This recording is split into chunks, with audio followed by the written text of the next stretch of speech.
Hello everyone, welcome back to just another F1 podcast here on the Apex Motorsport. My name is Richard Smyth and this is Season 2, Episode 5, and today I'm joined once again by Ryan Caldwell. Ryan, we just had the Portuguese Grand Prix. I personally really enjoyed the race. What did you make of the Portuguese Grand Prix? Yeah, no, I thought it was for one of the races that you wouldn't expect to be pretty decent. It was actually quite all right. There was a few wee moments you were just sort of there watching them go round and round and round, a bit like Abu Dhabi last year. But then eventually it picked up on some places and it got interesting towards the middle, and then it sort of dipped off again, and then it got a wee bit interesting towards the end again when they all started going for the fastest laps. So yeah, it was an all right race to be fair. And we're going to chat about the race obviously in this podcast a little bit later on. We're going to start by talking about our Formula 1 fantasy teams.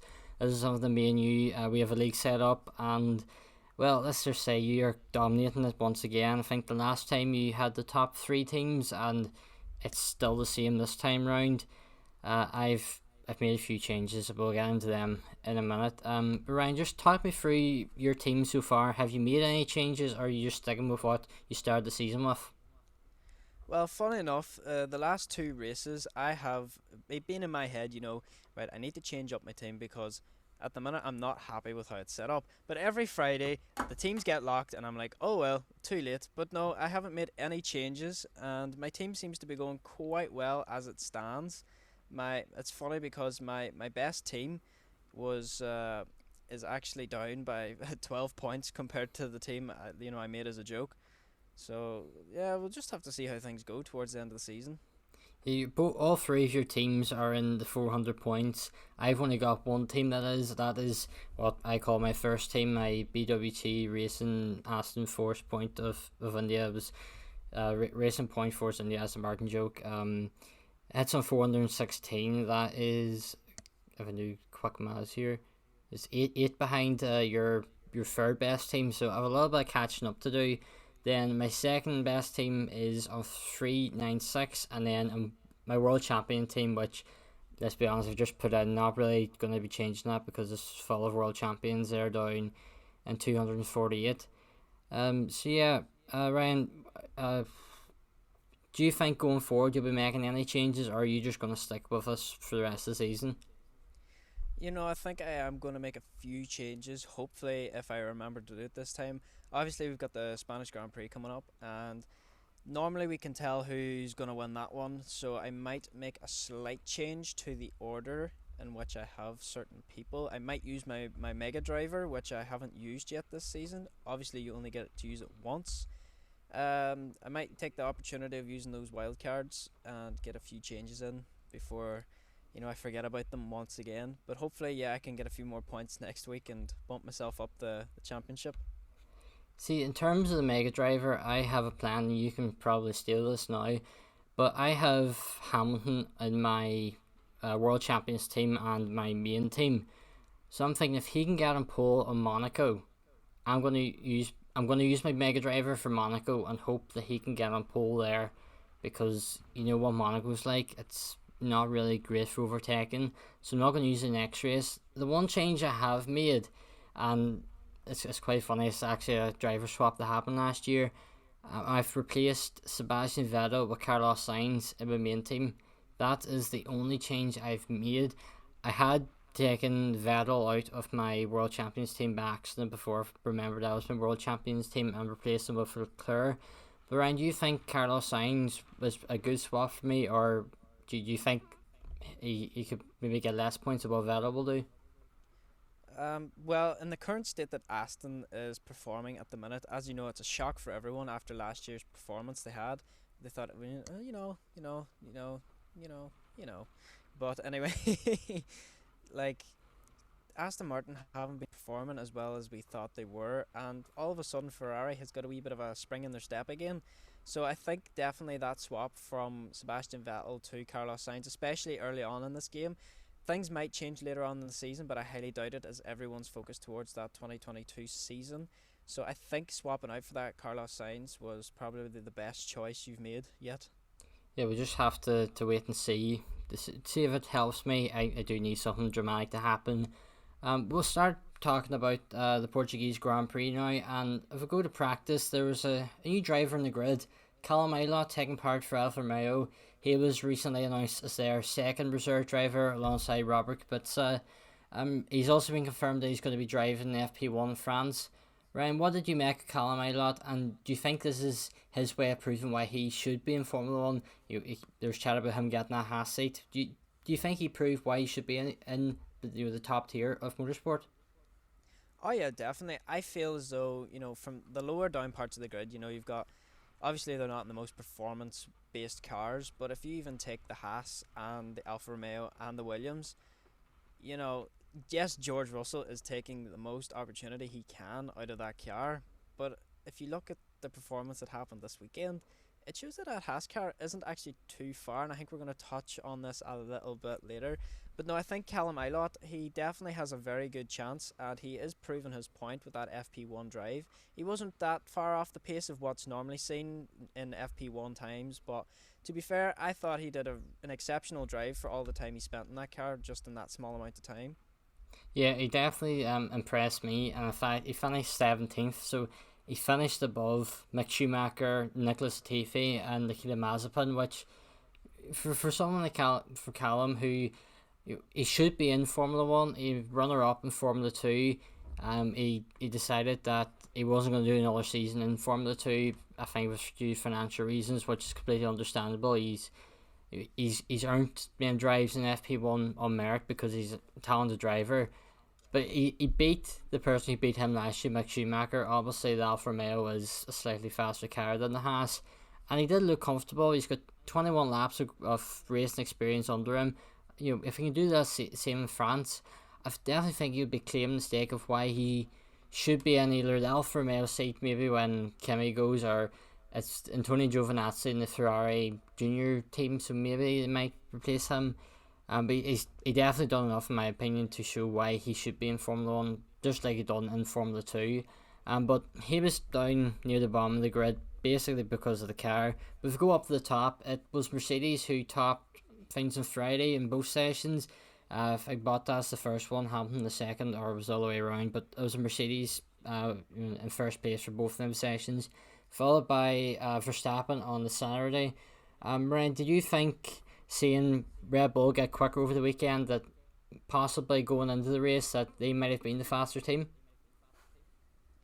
Yeah, no, I think as we analyse that race going later on into the stages, we did see the Red Bulls have a wee bit more pace than the Mercedes in the long run. So it's quite interesting to see that, Mercedes has that good, strong qualifying pace, which we'd normally see from the Red Bulls, but this year it seems to be quite the opposite, and if not, it is definitely a closer matched race this year. So it wasn't surprising to see Verstappen leading on Saturday in the practice, and as we seen then in qualifying, there was a very close, lap between the two to get the second place. But things happen. It is mad to think that only a couple of weeks ago, it was, me and Craig did on the testing podcast, but I was chatting to you as well, that we're saying that Mercedes might possibly be struggling this season. They struggled during testing, and I feel like we should know by now that testing means very little, but something felt different about this year. Mercedes did genuinely look like they were struggling. They couldn't get hold of the car. It wasn't because of pace, it was just the car looked undrivable in certain parts of the track.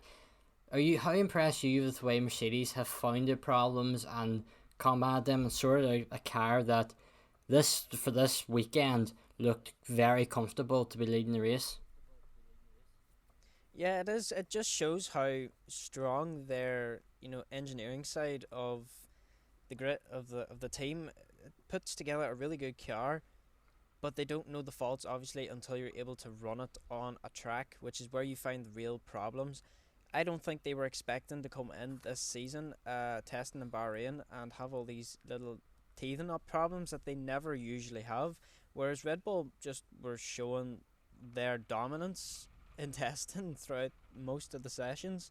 So it was quite interesting to see how they've managed to fine tune these little details already going into now the fourth race, and they look like they're just back to their old winning self. It makes you think, is there something else going on behind that we don't know about? Is there little tricks being exploited or something? But it's Mercedes. They're a top top quality team. They've been winning for 7 years straight.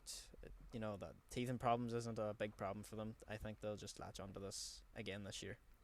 Last year we seen the whole DAS thing where the steering wheel was moved out to help the tyre warm up and stuff and tyre wear. That was obviously outlawed for this year. They couldn't use it.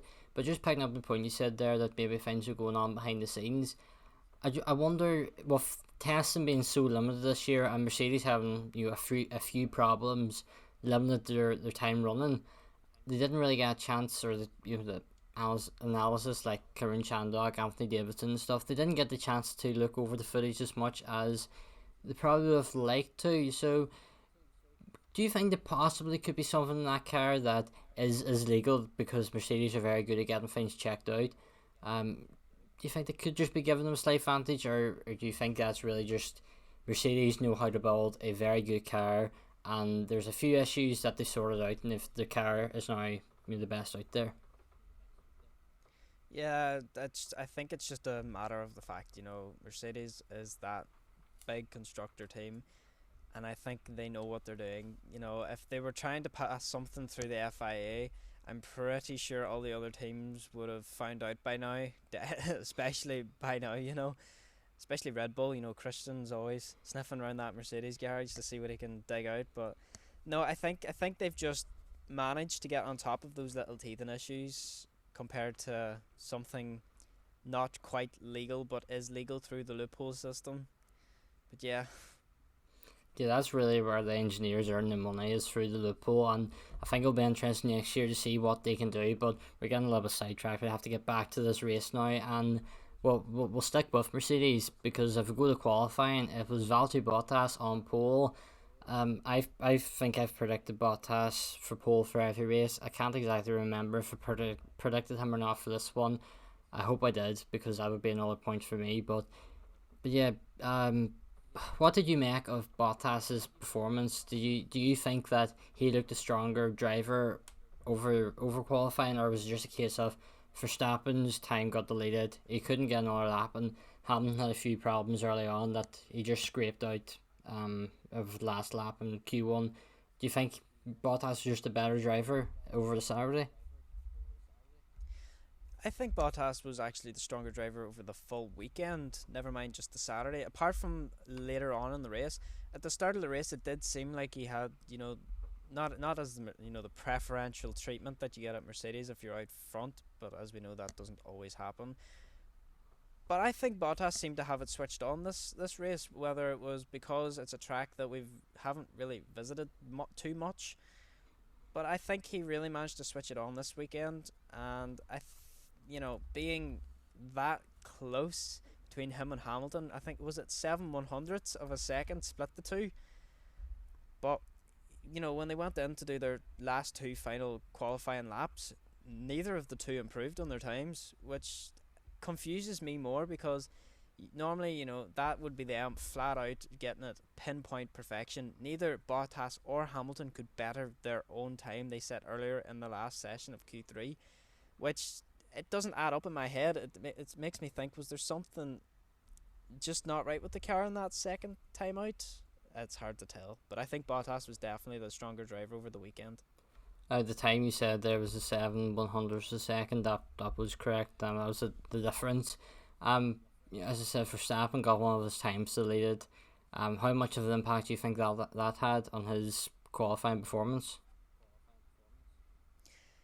Yeah, no, I think when drivers get laps deleted, they start to get frustrated, and yourself, if you were frustrated when driving, you're going to end up driving a wee bit harsher, and you're going to end up making mistakes, which I think impacted Verstappen's last couple of laps then.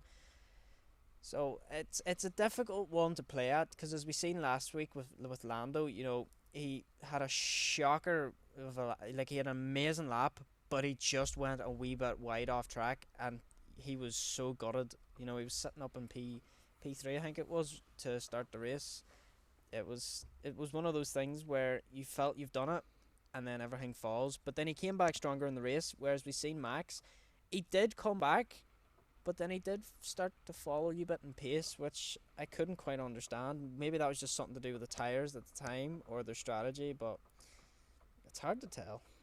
Yeah, I think Red Bull have put Max's like pace at the end of the race down to just couldn't really understand the car. The tires weren't working as well as they hoped. Because it was difficult. It was a low grip circuit, and we've seen a lot of spins for different drivers over the course of the weekend. It was a difficult track for them. If we go a little bit further down the grid now, and a driver who surprisingly went out at the end of Q1 was Daniel Ricciardo McLaren. I definitely didn't expect him to see him drop out in Q1. Ryan, did you think there was any indication throughout the practice sessions that Ricciardo wouldn't even make? I thought he would make Q3, never mind being put out at Q1. That was a real shocker, to be honest. I didn't expect that at all. We see Lando and he's getting through quite easily, and then we see Daniel struggling. It's nearly the fourth. It's the fourth race. Like, come on, do something. It's that meme where you're sitting poking at the bear, and it's like, do something. You know, it's hard to tell with him. He had quite a lot of time in testing. He's had time in the car. There's not been really much failure for Daniel. There's no reason he shouldn't be getting on top of that car by now. Yes, as we've seen at Renault, it did take him a wee while longer too. But I think, when you've got your teammate absolutely showing you up, who's a lot younger, has less experience, I don't know how to put this, but it just wasn't the best performance from Daniel that we're used to seeing. A driver who did have a very impressive lap, and that was in Q2, and that was George Russell. He almost got into Q3, which I think would have been a magical moment for everyone, and even P11 really shows the progress that Williams is making. Do you think possibly Monaco, even in 2 races time, could we see Russell scrape into Q3? It's possible. If he puts the time in to nail those really, really tight corners, we could see a George Russell Q3. I'd like to see a George Russell Q3 by the end of this season, if not sooner.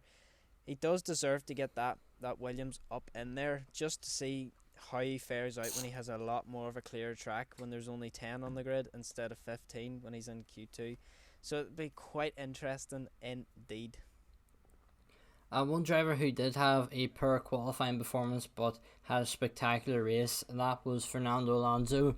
Ryan, what did you make of his weekend? I thought Saturday was disappointing, but Sunday he was brilliant. For me, he was driver of the day.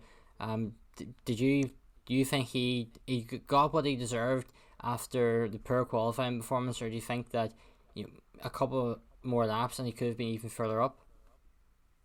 Alonso, he's shown that, even though he's been away for, I think it's 2 years, he's still managed to come back into a car that he's not really familiar with. Like, the last car he drove was the McLaren Honda, which, wasn't a good car.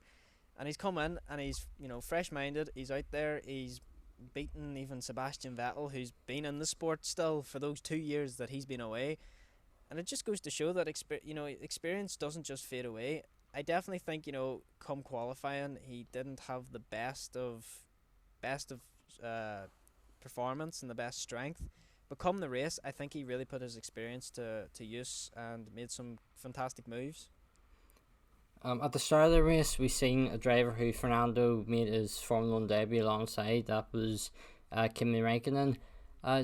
He went in the back of his teammate Antonio Giovinazzi and lost the front wing. He had to go straight on into the gravel and out of the race.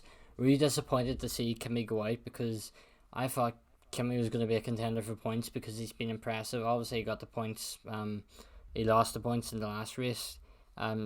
Just what did you make of Kimi's weekend up until that point, and how do you think he would have done the race if he had kept his front wing going into turn one? Kimi. A man of few words, but a man with a lot of experience. I think it comes to this time now where I think he just got caught off guard. I don't think he was expecting the amount of slipstream he got off Antonio, that whenever he went to go past him, he didn't realise that he was actually a lot closer to him than he initially was. Maybe that's down to his reactions now that he's a wee bit older compared to the rest of the grid, but then again, you've got Fernando, who's roughly getting close to the same age. So there's no real excuses. But I would have liked to have seen how Kimi would have performed in that race, because it would have been a race that the Alpha could have really done something for him. And we've already touched on it a little bit, but Mercedes looked like the fastest car. Um, what do you think Red Bull need to do in order to catch Mercedes, or do you think it's really track dependent on where the cars, which car would be the better? Yeah, most tracks, as we've seen, suit the Mercedes throughout the season. But it'll be interesting this year because obviously the Red Bull has a wee bit more power than what they normally had back in them. So I think it's going to be a lot closer for most of the Red Bull Mercedes battles this year. So whether Mercedes look to be the fastest car on the grid at the minute, not entirely saying that's going to be 100% the whole way through this season. There's going to be a few close calls between the two. Carlos Sainz had a very good qualifying session, but for me it was quite disappointing in the race. He dropped right down to 11th, and he was the last driver not to be lapped. But his teammate Charles Leclerc had a decent race up in 6th. Do you think that the Sainz, he proved himself this Saturday that he can be the quicker of the two drivers, or do you think Leclerc is still going to be that faster driver come the end of the season in Abu Dhabi? I think just because Charles has been in the car longer than Carlos, I feel that that gives him the advantage. But to see that Carlos, qualified higher than him, kind of just puts a wee bit of edge on him to be like, I'm not just your teammate, but I'm here to win at the same time. So he's really showing his dominance in that team, even though they're trying to say there's no favourites. It seems to be almost like that. For once, Matteo wasn't lying. So it's going to be interesting to see how that team battle goes this year between Charles and Carlos. And I'm looking forward to it. And the driver that Sainz replaces obviously Sebastian Vettel, and he's now with Aston Martin. He had the first qualifying, the third part of qualifying, performance since, was it the British Grand Prix last year or the year before? I think it was last year. It was 13 races since he was last in Q3. He disappointing in the race though, dropped right back to 13th. He was lapped down. And Aston Martin seemed to be struggling. Lance Stroll could only finish 14th. Just what do you think's going wrong with Aston Martin, that they're not the pink Mercedes, and I know they're green now, but they're not fighting for podiums? They're not that third best team in the grid. What do you think's gone wrong this season? I definitely do believe it is something to do with that new technical change in the aerodynamics department. They're trying to appeal it, and I think they're still in trying to appeal it. It's not going to work out for them very well. They're just going to waste a lot of time. But as we've seen, the high rate cars did have a little bit of impact. I mean, the low rate cars did have a little bit of impact at the start of the season. Mercedes have got on top of their little problem, but it seems that Aston Martin really haven't, and they haven't really changed anything since to try and correct that problem. So they've just been slower and slower in nearly every race. Stroll, he's been outperforming Sebastian mostly every single race, and he's the only one that's able to grab them any points, which it's kind of upsetting to see the world champion of Sebastian Vettel not getting to grips with the car. Yes, he had the least amount of time in testing, but he should be getting comfortable, like Ricardo, as I was saying. 4 races in, you should be getting comfortable with that car by now. I think what makes it more disappointing is the fact that he was going from Ferrari to Racing Point, now Aston Martin, and he was expected to take a step forward. It's sort of the next best thing to a Mercedes seat, and it's not quite materialised for him.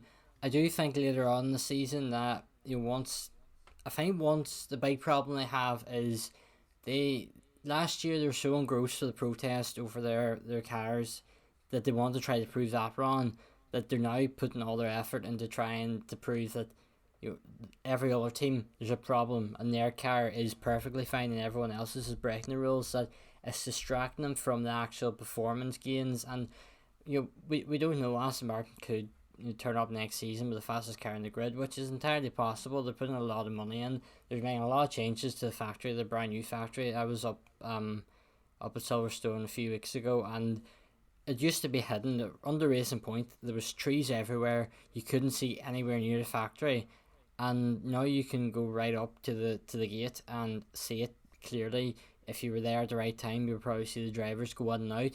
So change is happening. It's just might not be change in the right direction for them. Do you think next year they can turn up with the fastest car, or do you think they're maybe approaching everything in the wrong way? Well, let's not get a step ahead of ourselves. I don't feel they can be the fastest car next year. The amount of research and development you can pump into a car, we've still got the cost cap. It's not going to be that. How do I put it? It's not going to be as big of a progression as they hope it will be. Mercedes is still going to be the fastest car, I feel, come next year. They've been on top of the technical changes twice, so it kind of just gives you that show of, hey, they kind of know what they're doing. They're not going to let their guard down. Ferrari, I'm hoping, is probably going to be the second fastest. I'm just throwing that out there. It'd be nice to see a Ferrari v Mercedes battle once again without any illegal illegal parts or illegal things being broken. But no, I definitely think Aston isn't looking at the bigger picture, that they need to focus on this season because they've got investors to prove that they're going to be a quick team, and they're not doing that as it is. So they're kind of leaving themselves in a blank corner. And I think there's one driver that we need to say a big congratulations to for not spinning in a Grand Prix race, and that's Nikita Mazepin. He's completed the race without the car going the wrong way around. And in fact, he only spun once during the whole weekend, and I don't really know if we can call it a spin. It was more like a half spin. Ryan, do you think he is slowly getting them laps in the Formula 1 car, and do you think he's getting better? We seen him, he was almost a minute behind his teammate at the end of the race, which I feel like it was quite disappointing. He finished last. He was absolutely nowhere. He did get past Schumacher at one point, but he was absolutely nowhere. He was getting lapped, and even George Russell, I think, lapped him at the end, which I think just says something about the way Nikita Mazepin is in that Haas car. What have you made of Mazepin this season, and do you think he is improving? No. That is the shortest answer I can give you. A slightly longer answer is, yeah, he's just another, in quote brackets, pay to drive driver. Obviously, his daddy is going to be pumping money into the team to try and keep him there. But he's not really showing that he has what he showed he had in Formula 2. In Formula 2, he performed a lot better than he is in Formula 1. Now we see Mick and we see Nikita, and we seen that he was almost a lap down from Mick, who was trailing Nicholas Latifi. It just shows that he's not on top of that car, and he's really not comfortable. Yes, maybe halfway through the season we could see him improve a bit, but I don't think he's got what it takes to be a top driver. No, I think given even the performance of Callum Aylott and the drivers who were linked to that, say Hulkenberg, Kvyat, there's a lot of quality drivers out there, and I think all he needs, I think it takes one big incident for the FIA to step in and go, like, he's not safe to drive. I think we need our sort of weekly update on the Haas Rich Energy. Will they be coming back? What's the latest? We say this every podcast because there's that many new things come out, and I know we had William Story had a bit of a laugh with Will Buxton about seeing them next season. Rem, I know we done a video on it a while back and it blew up for us. It's our most viewed video on the channel, but that was before the whole news of them potentially making a return to Formula 1 come back. If there was one team in the grid now that William Story had with Rich Energy, they handed you a check and you were guaranteed that money, which team would you like to see him take over? I would like to see him, just out of curiosity, I would like to see him return to Haas. Him and Daddy Mazepin would be interesting to see going beside each other. Daddy Mazepin and Bad Santa, as said by Josh Ravel. But you know, that would be an interesting one. But I feel as though he would be looking for something more towards I don't know, maybe Aston Martin, just based off of I think he likes Sebastian Vettel, something along them lines. I don't know why, but I think that's where he would suit well. If he was to create a brand new team, would you're obviously Sebastian Vettel? Would you think he would choose him? And if so, what other driver would partner him, or two complete new drivers? I think he would go the same route as what Aston Martin have done. They got a world champion in, so I think, if he got a new team and he was gonna splash all this money towards Sebastian, and Sebastian was thinking about leaving at the end of the season just down to performance issues, I think he might take it and just do the drive. Like Kimi pretty much does nowadays. He's not there for, well, he's more there for the enjoyment than the money, but at the same time he's definitely there for the money. Otherwise he wouldn't still be doing it for free. But I think he would probably try and snatch someone like It's a difficult one. it is a difficult one, but as much as I don't want them to, I feel as though it could end up being a Gasly. Okay, yeah. Simply off the fact he's been denied the Red Bull seat, and if he's gonna make all these promises like he thought he was making when he did, created Haas, he wanted to beat Red Bull, blah blah blah. If he can make these promises and Gasly does surprisingly beat Red Bull for some reason in his new rich energy racing F1 car, I don't wanna imagine it, but I would imagine it would be Gasly and Vettel. And I must say though, they in the other sports they're doing British Superbikes is one. They are looking impressive. Like the liveries are very nice, but the actual performance they get out of the bikes is very good with Rich Energy OMG Racing. They're top in the timesheets. If I was to choose two drivers, I could see him going for Daniel Kvyat. I like your thinking about the Gasly, the whole beating the Red Bull. I like that thinking. In terms of the second driver, I'm thinking Antonio Giovinazzi. I can see where you're coming from Yeah. with that, yeah. Yeah, it's gonna be. It would be an interesting one. There's obviously chat of him taking over Ferrari or sponsoring Ferrari, which could you imagine that? Could you imagine William Story being in charge of one of the most historic brands of all time? It would destroy them. Instead of having this big green notch on the top, it'd be a big gold notch. Red and gold don't go well together. Yeah. We'll get back to the race again. We keep getting sidetracked. This is what I love about these podcasts, where you can just sit and chat about motorsport in general. We'll chat about Mazepin's teammate Mick Schumacher. I think this was his best performance so far. He looked comfortable. He looks like a Grand Prix driver now, and he passed Nicholas Latifi.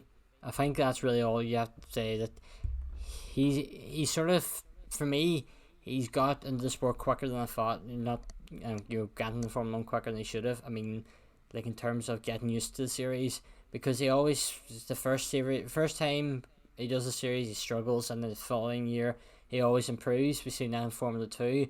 I thought this season, if he can just drive around, complete every race, and then next season improve. But he's already improving, which I'm very impressed with. And yeah, Ryan, just Mick Schumacher, do you think he's definitely shown why he deserved a seat in Formula 1?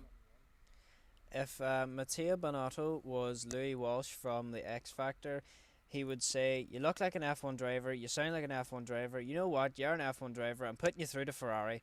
That's sort of where I'm thinking with this. He is proving his point. He has that Schumacher name. Everyone's hyping him up, he's a Schumacher, he'll be great. But you know what, he's actually shown that he can handle the car quite well, and he is pushing that Haas a lot further than what Mazepin's doing.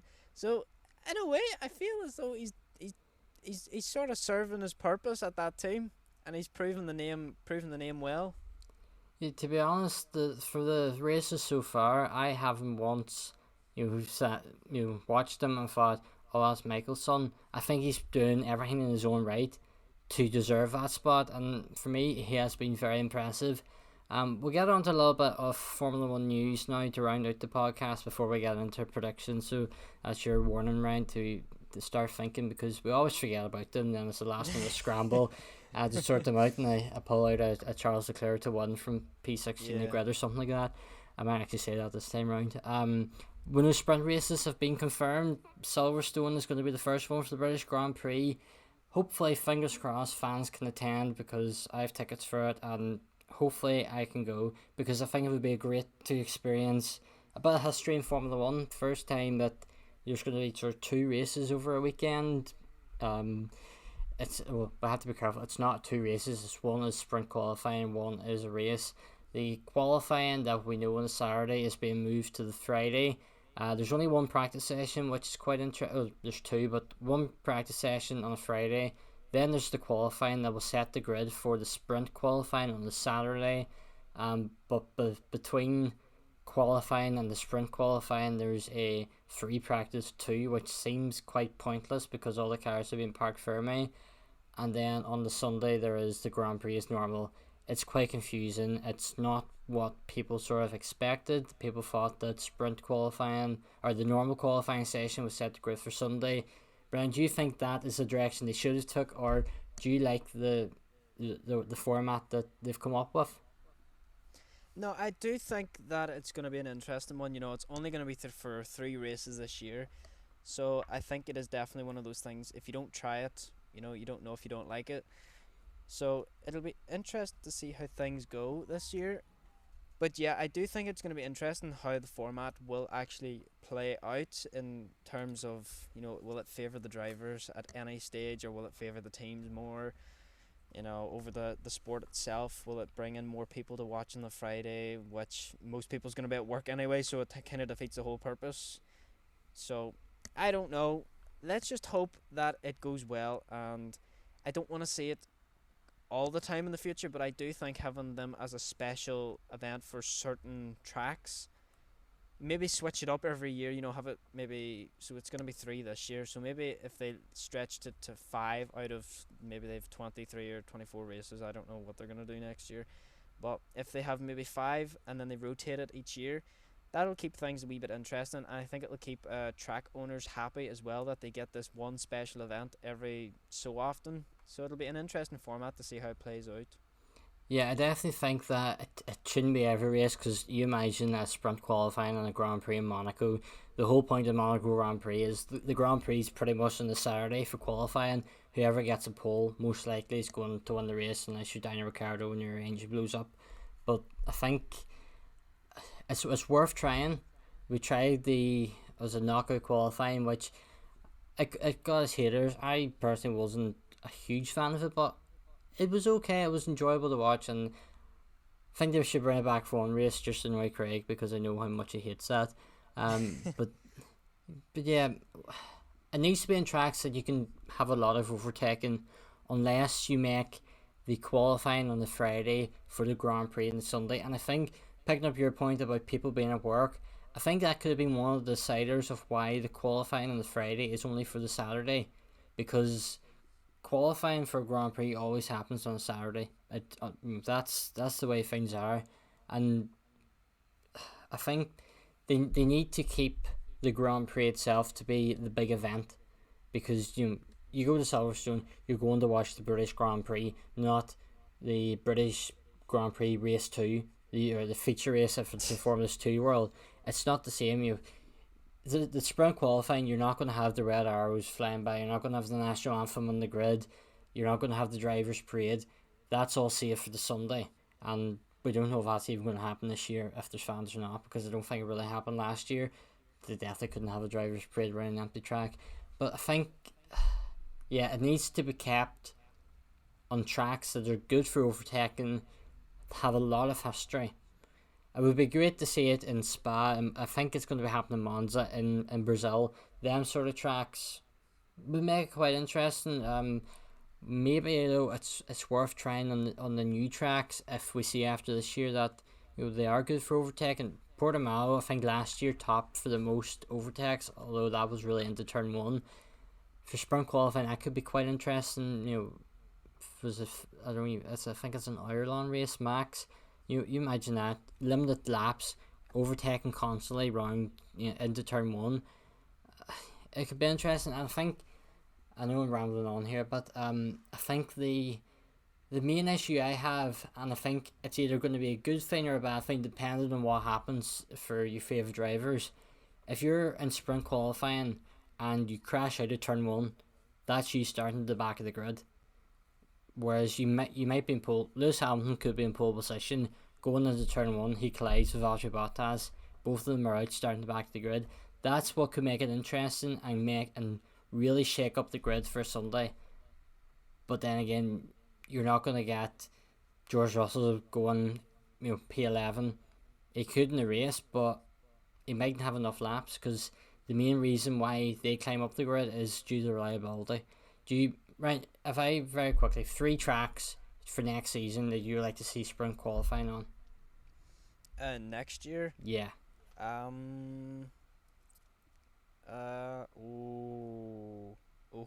Spa. Yeah. That's a fast one. Well, I just like to see how it would work out in Spa because of the way it's just quick and awkward and funny. Another awkward track I'ma throw out Azerbaijan. Okay. And possibly, actually no, and the one that you always hate, but I don't mind it, Sochi. Russia. Yeah. Yeah. It'll spice things up for everyone, and then everyone will be happy again. Poor old Sochi. Yep. Right. What is it about Sochi that you really like? Because everyone complains about it every year. I just like that last corner. Just that one corner. Yeah. Just that's it. Is that it? That's as I saying, you watch the Monaco Grand Prix because you like Zandvoort and not the rest of the circuit. Well, now I do enjoy that chicane. Coming out of the tunnel. That's a very interesting chicane. We've seen a few accidents happen there. Yeah. Yeah, but we'll have to come back.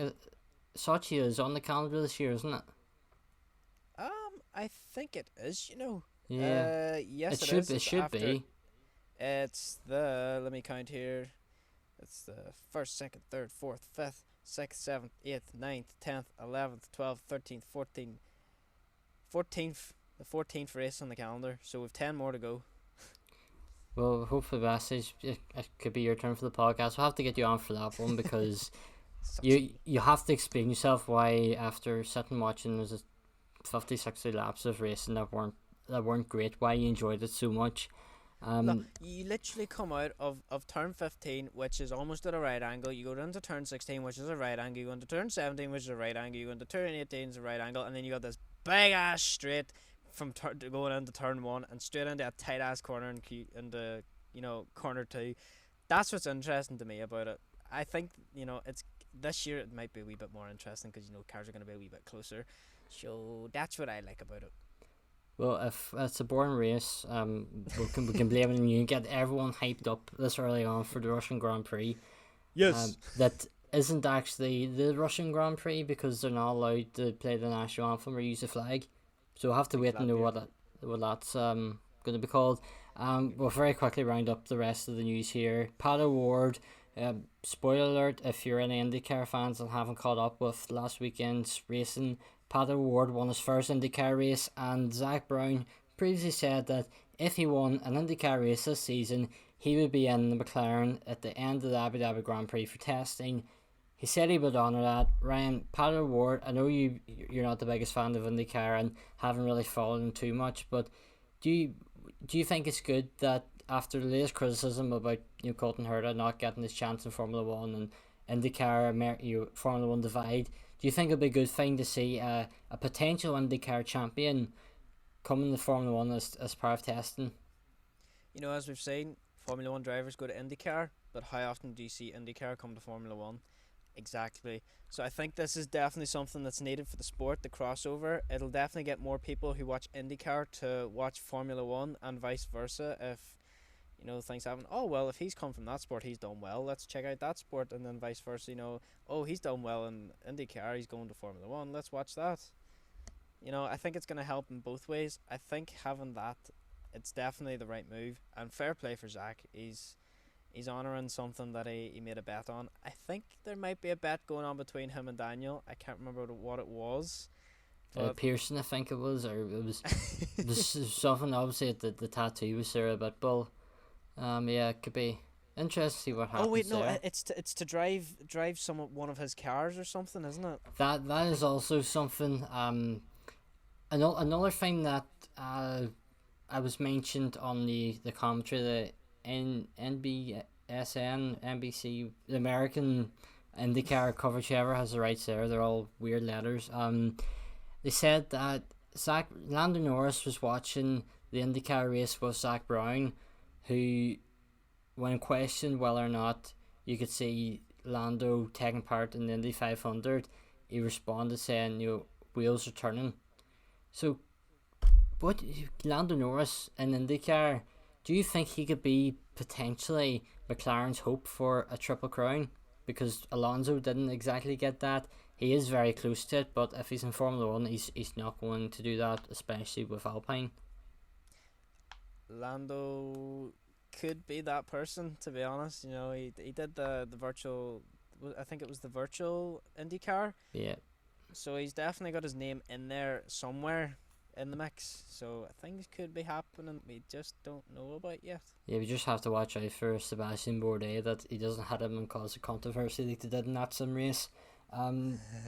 Final bit of news, and we're not really discussing it because I don't think there's too much we can say on it. Alfa Romeo lost their appeal to get back Kimi's points from the last race. Saturday they were told they had the right to appeal, and then yesterday it was very quickly decided that they weren't going to appeal. I thought they had valid grounds, but the FIA obviously decided not to, or the stewards at the very least decided. They were right. Alfa Romeo were wrong.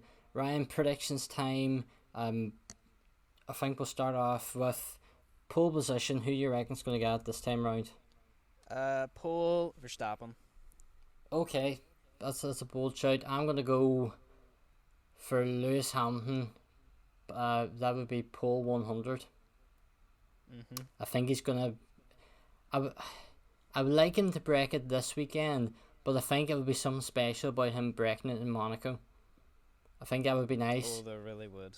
And for him to be my mega driver in Formula 1 Fantasy that week as well would be very helpful. But if he gets it this weekend, fair play to him. It's a fantastic... The golden pole, I think it's been deemed 100 pole positions. It's for someone like that, it just shows how talented he is and why he's a 7-time world champion. Your top three then, bear in mind it's Spain, and we all know what Spain's like. It's not the best of tracks. Well, just based off of the last 4 years' results, I think you know who I'm going to say is going to win. Lewis Hamilton. Way. Even though I think Verstappen's going to take pole, I think Hamilton's just going to claw it back on him. I'm getting a little bit of hopes up here, but I think we're going to see his podium, whether that's in second or third. So who did you say there, sorry? So Hamilton's going to be first. Yes. And do I straight to 2 Red Bulls? Oh, which order? I think it's going to be Verstappen Perez. I can't see Perez getting the preferential treatment over Verstappen. Okay, I am going to go for Hamilton win, Verstappen second, Perez third. I'm going to go the same as you. Actually, I didn't realise that's the same as you. Yeah, let's go for this, and it'll be decided by with 2 more. Fastest lap, who you reckon's going to get it? Fastest lap. I'm going to claim mine first. Actually, Valtteri Bottas, you have to choose something different.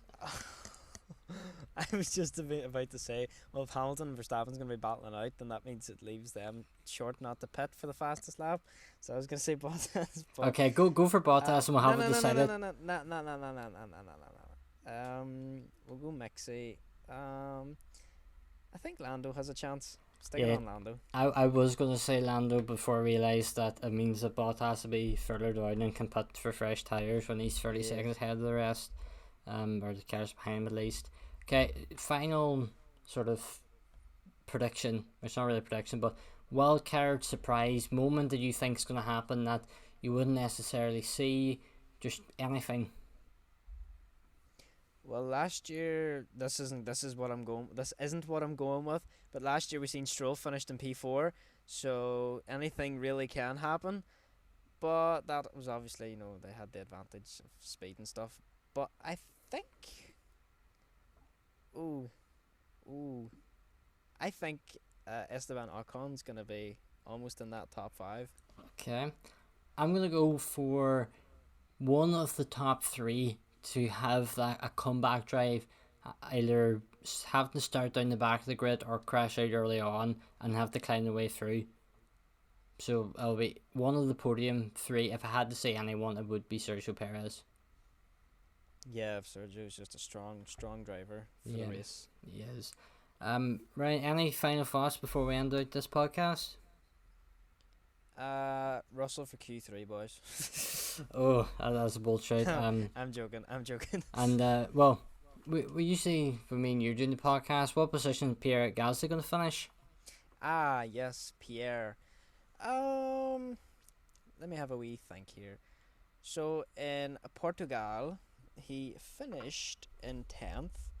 In the Emilia Romagna, he finished in 7th. And in Bahrain, he finished in 17th. So we've got 7th, 10th, and 17th. So I'm going to stick it somewhere around 8th. I was going to say 8th as well. Jeez, what is going on? Yeah, I'll go P9. I am disappointed that you called it the Emilia Romagna Grand Prix and not the Formula One Pirelli Gran Premio del Italy, the Emilia Romagna Grand Prix. I've been practicing that since the 3 or 4 takes I had to do it last time round. And one final prediction, and this is where I want you listen home. If you're watching this on YouTube or listening to this video, comment below how many spins you think Mazepin will have this weekend. Ryan, how many do you think he'll have? Bold shout, none. Okay, I'm going to go for 2. Okay. That's over the entire weekend, so anything can happen. So yeah, that is going to bring this podcast to an end. Ryan, thank you for joining me again for this one. Hopefully we're going to have a fantastic race. Spain's usually the track we have testing. We didn't have it in testing here this year, so hopefully that will make the race a little bit more interesting. The teams don't really know the circuit as well with these cars. So yeah, we'll have plenty of coverage coming out across the website or our socials and of course our YouTube channel. If you're listening to this in any of the podcast providers, make sure you're following, liking, subscribing to it, so you don't miss out. There'll be a podcast at the end of every race, and hopefully over the summer break and the off season we'll have a few more out as well. So yeah, thank you all so much for listening, and we hope to see you all next time for the Spanish Grand Prix. Goodbye.